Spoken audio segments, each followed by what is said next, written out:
Hi there, I'm LadyPexi, 19. My name's Mara, and I stream on Twitch. All right, all right. So what would you say makes you happy in life, just in general? Um, Honestly, having a good reaction, like with people. I Okay, like meeting new people, sharing cultures, having good vibes, and just knowing that I've left like a good impact on them. That okay, they have like a good reaction when they think of my name. that's good. So how long have you been streaming so far? I've been on Twitch for about a year as a streamer. I was a viewer first, became a streamer in September of 2021. And I've taken like 2.5 months break, so I've been streaming like consistently for 10 months. Okay, okay. Would you say someone inspired you to start streaming, or you just kind of woke up one day saying, "Oh, I want to be a streamer. Let me try it out." Yeah, it was no, I definitely was inspired. Lulu Lovely. I used to Okay. watch her on YouTube, like her reloads Mm-hmm. back like all the time, like her VODs. And I was like, I really want to do this. And she's cool and she's a girl and she plays Apex. So her. And then I also began watching Daltouche from her, and then it all kind of just went from there. Okay, nice. Speaking of Lulu and just females in general, would you say it's been a lot harder for you personally being a female in like a I wouldn't say a boy environment, but just how misogynistic boys can be about video games and saying like that's their thing. Would you say Mhm. it's been a lot harder for you compared to like me streaming? It's funny you said that because when I started streaming, every single person had the same opinion that, like, it's easy for girls to show their body and get male simps. They can get Right. money from that. It's very easy. But I completely disagreed. I had that idea before I started streaming. I was like, yeah, it'll be easy. I'm a girl. Like, Hmm. let's do this. Girl power. Go in and I'm like one viewer consistently, zero viewers consistently for the first 3 months I was streaming. I didn't peak over four viewers. Hmm. And I was like, well, okay, damn, this really isn't as easy as people have made it to see, like made it seem. So that's when I started to really look into my content and I had to prove myself with like the content I was creating, making sure it was worth watching and my skill in my video game in Apex. I've been accused of so much. I've been accused of cheating. I've been accused of bot lobbying. I've been accused of Cronus's, Zen, like the Cronus Zen things, soft aim, having hacks installed. Like, dude, I just use an Xbox Elite controller and I Right. just aim. You can do it too. Just better than them, I guess. You know what I mean? So speaking on that, so when you first started out streaming, did you always use a face cam, or were you a little more hesitant because you just didn't want to deal with like the angry little Timmys coming in trying to like objectify you as a streamer as a female? So when I first started streaming, like in a general sense, like Hmm. 5 years ago, I never used a cam. It was off my Xbox. And I just built up like 50 followers from that. I think over like 4 years of doing Right, like three streams a year. right. And then when I started streaming for real with a PC setup, I did start using cam. It's the same cam I have now. I've never Hmm. changed. And I've never not used it. I've never done a stream with no cam. I've only ever streamed with cam on. This wasn't necessarily there wasn't necessarily any thought into this because there is a lot of people in Apex who don't use a cam and do way better than me. You don't need a cam to succeed in this career.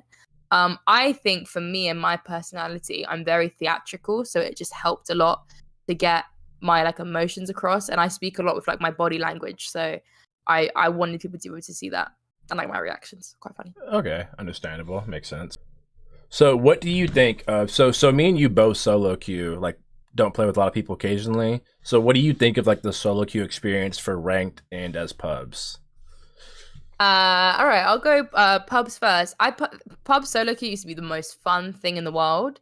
I used to love doing it as a Watson main, commanding streamer building. It was so much fun. Hmm. Nowadays, because the ranked experience for so many people has declined, you're having a lot more higher elo players three stacking in pub lobbies, which, in my opinion, I think pub lobbies should be for the casual player. Hmm. It shouldn't be for the sweats. It should be ranked.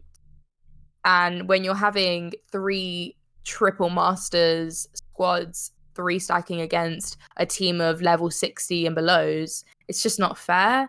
They're never going to get better at the game if they're being killed by people who have played this game for the last 3.5, 4 years. When it comes to ranked, I've solo queued ranked since season 12 on and off. Recently this season, I've been solo queuing a lot. And, I'm kind of at a point with Apex where I just kind of let it be. I'm so over every season just having new complaints about. I'm over the complaining part. I'm just here for the goodness now. I don't think there will ever be a good rank system. They had a really good one in season 13, I I believe believe, it was, yeah. which was a great rank system. And then for some reason they thought, let's just change it. Why not? For fun. I actually saw a tweet, and it was of a ranked game, a pred ranked game, and it was maybe like a 400th pred or something. He won the game, but still got minus. And I'm like, in a game, yeah. So with Uh, pred KP, like they get 120 mhm. or whatever. If you win the game with no KP, you still don't get anything back. You get minus like 20. And I said, in a game where it is a battle royale and the point is to win, you should never lose from winning. You know what I mean? Right, that makes most sense. So yeah, Makes sense. Yeah, no, I think Apex ranked is fucking terrible. it's dog. You skipped to my next question because I was gonna ask you about the three stack masters because that I literally sent out a tweet today. I was like, yeah, I'm done playing for a week. I can't. I It's so saw that. bad. Yeah, this is just horrendous.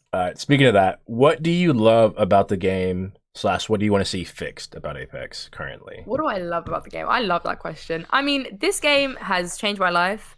I Mm-hmm. can talk as much smack as I want about it, but without this game, I wouldn't have met half of the most important people in my life. Some of my most best friends or closest friends, or the reasons I've met people, the reasons I've been able to travel to America and stuff has been because of this game. I mean, I got to go to Amsterdam and to LA for TwitchCon, and I got to meet so many people there. And if it wasn't for Apex and me streaming it, I would have never had that opportunity.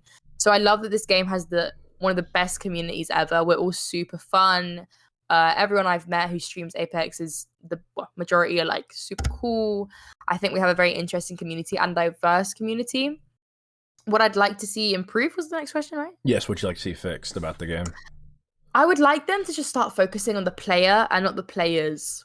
Because I think if you're having to rely, like Preds, you're having to rely on having two Preds as well, like three top 10 Preds in one team just so you can gain 200 RP, you're not doing it right. The game isn't going well. You need to focus on how each player is playing the game and how they're going to enjoy it.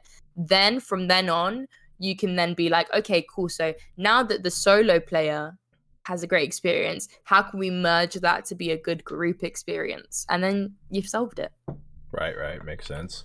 Speaking of what they need to fix, speaking on the characters we have now in Apex, I saw a comment someone tagged me in earlier, and I was like, oh, this is a great question. Do you think for season 16, do you want to see a new legend be dropped, or do you want to see them do a rework on half of the characters that really a lot of people aren't playing in pubs or ranked anymore, like i.e. Mirage or Lifeline's Ultimate just being a box that really doesn't do that much anymore in the state of the game now? That is a very, very good question. Don't want to see a new legend. I'm gonna be real. In my ideal world, I wouldn't want to see a new legend. I think it'd be a great opportunity for Apex to focus on the lore and have a really good like story season. They could bring in a new takeover on the map, but really like infuse it with lore, like how they did with Big Maud and Rampart's Mm-hmm. takeover when she got her heirloom. That was so well done because it's like a whole new POI. It has the bit where you can go to the legends board and click it, and your character will say something when you click on their photo. Like that to me is what they should do, but in a bigger sense. Take the season, take a good 3 months, make it a short season if you really need to, 2.5. What we don't need a massive season for this. Mm-hmm. Take it, work on what your issues are, anti-cheat, rank, making sure that high elo players don't get matched up with like new players, fixing the game in general with the small mistakes, because the small things are what makes everyone kind of hate this game. It's true. Makes sense. Makes sense. So, would you say when people complain about Apex, do you think the blame goes in with the Respawn or EA of who's making like these decisions that are affecting the players and making people upset? At first, I was purely blaming EA. Now I blame both. Okay. I with EA, like I think now when pros are putting the blame, I do think they focus it on Respawn for some and EA for some, and that's the same with me.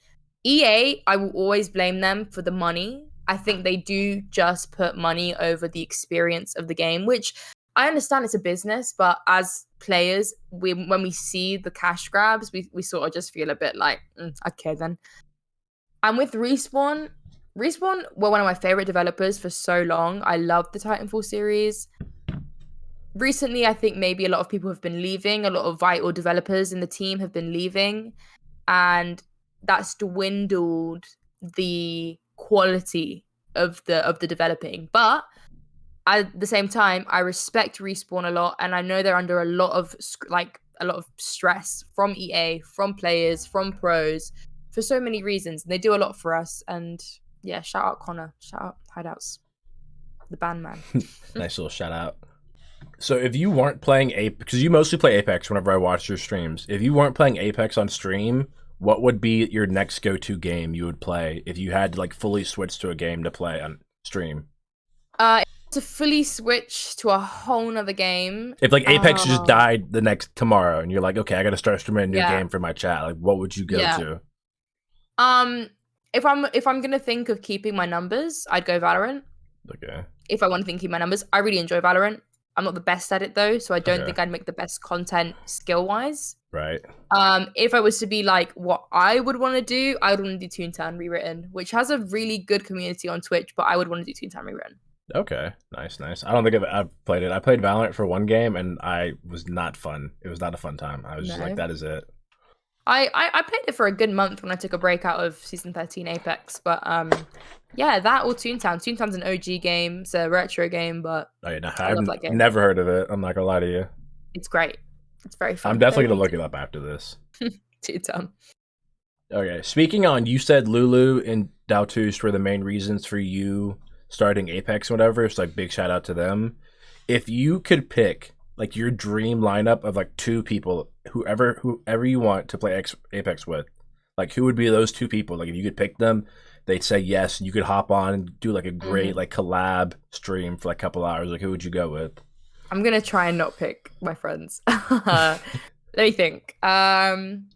Okay, can I pick like a certain? No, I'm not gonna do that. All right, my dream 3-stack would be me, obviously. Right. IGLing, of course. No, I'm joking.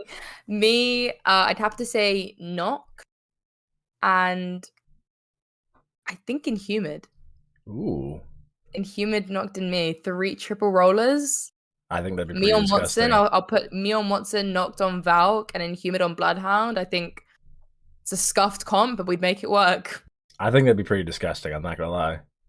I like the choice. Out of the box. Yeah. I wouldn't have picked those two, but I like that. I think that's what I'd do. Yeah, I think that would be actually okay. That would be my male team. If I was to choose a female team, I should probably do this as well. I didn't think of that.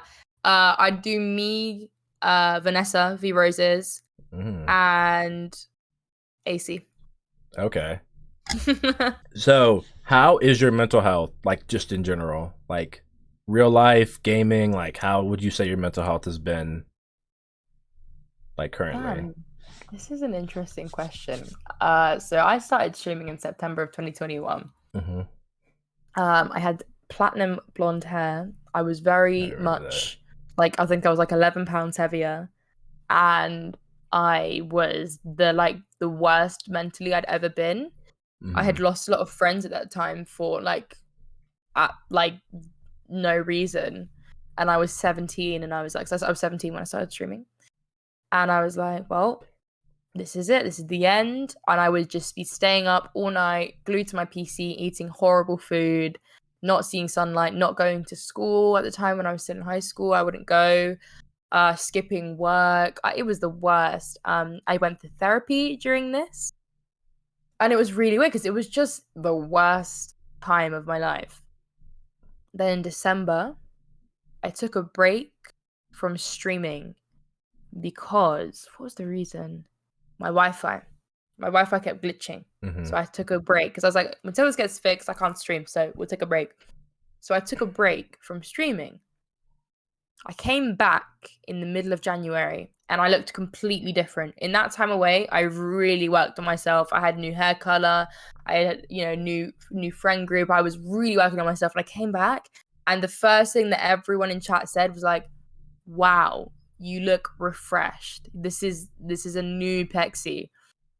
And that was then what I called the purple hair, the Pexican face, which was a lot of my main push on Twitch, to sort of get quality. It was more quantity over quality in that time period, and that also affected my mental health because I was streaming so much, but I wasn't doing TikToks. It wasn't good quality streams. I was just putting in hours, but the content wasn't there. It wasn't something that I would want to watch back, you know? So I was like, this is why I'm not growing. So I'm getting 5 followers, then losing 7, you know, because I'm not doing anything to actively grow. So it's been turbulent, the mental health with Twitch, but now, and since I want to say the break I had in September, this has been the best I've ever felt. I feel great in life. I don't necessarily have like loads of friends. I'm not necessarily like great in family life, but I'm secure in my life, and I feel like the relationships I do have are very valuable to me. And I've got my community, who so many of them are like my therapist. Not my therapist, that's a bit mad, but they'll always be there for me, like, and text me after a stream if I seem a bit weird, and they're like, "Oh, are you okay?" I'm like, "Yeah." So yeah, I'm in a good place now. That's great. That's probably one of my favorite things. Is like if I like get really mad about the game and I end abruptly or whatever, like I'll have 5 people be like, "Hey, we love you. Like keep your head up or whatever," and I'll get that little smile just knowing like I have that little community with me. I get mad for them because I'm like, if I do bad, then I do bad, but I don't want you guys to watch me doing bad. Right. This is why, that's why I feel that type of way. Yeah, I'll tell them. I was like, I gotta go. I was like, my mental's getting worse. Like I'm getting a little angry. Like I gotta go. Like I love y'all. And then I'll like send them a message or whatever in my Discord or like Twitter or whatever, and they're like, "No, we love you. Like we love when you get angry. It's okay. Like we all understand it and everything." So it's pretty cool to see. 120 million%. Do a thing. If you were to look at I'll say 5. Who are your 5 favorite streamers that are not Lulu and Dao2, since we've talked about them enough today? Top 5, just Apex or in general? Just in general, like top 5 streamers. Who you going with? I'm gonna go with Presley, for sure. Presley, E8 Presley. He is one of the funniest guys I know. I like him. Underrated pick. Prez, love Prez. We're gonna go with Hasanabi. I'm a massive Hasanabi fan. Met him. Iconic photo was taken with him. If you know, you know. Hasanabi for sure. We're gonna go with. This is hard. I'm trying to think of who I watch. Right. I'm scared. No, I'm scared now. Oh, Rambo. Rambo is so fun to watch. He's that People dude. Don't like bro. When this guy followed me on Twitter, I went wild. I was like, I love this guy's streams. They are so much fun to watch. I cannot stress that enough. So we've got Hassan, Rambo, Presley. And now I think I'm gonna do 2 female. This is so hard because I'm just going through my head is like everyone that I really appreciate on Twitch. We're gonna go with, I think, Clara. I think Clara puts in a hell of a lot. I love her stream. She does crazy. Yeah. I think she puts a hell of a lot of work in, and I'm not in there all the time, but I do like her content a lot. And another streamer that I really, really like, Sally No. Okay. Because I wasn't gonna say her, but you know what? She's the female streamer that I watch the most, apart from Clara and Vanessa. And I love Sally and her vibe and her lighting. She has the best lighting ever, the nicest lighting ever. Solid choice. Question: I was gonna ask you, who do you think is like? Who would you say is like the top IGL right now? Ooh, everyone says Sweet. I love Sweet. I think Sweet's great. Sweet's definitely in my top 3. Sweet's yeah, no, same. However, I will say it's weird because I think Zach Mazer is a really, really good IGL, but the Mason moments just got the better of him. The Mason moments. I'm gonna say my top 3. How Zach Mazer and Sweet, I'd say probably for IGL. Bye.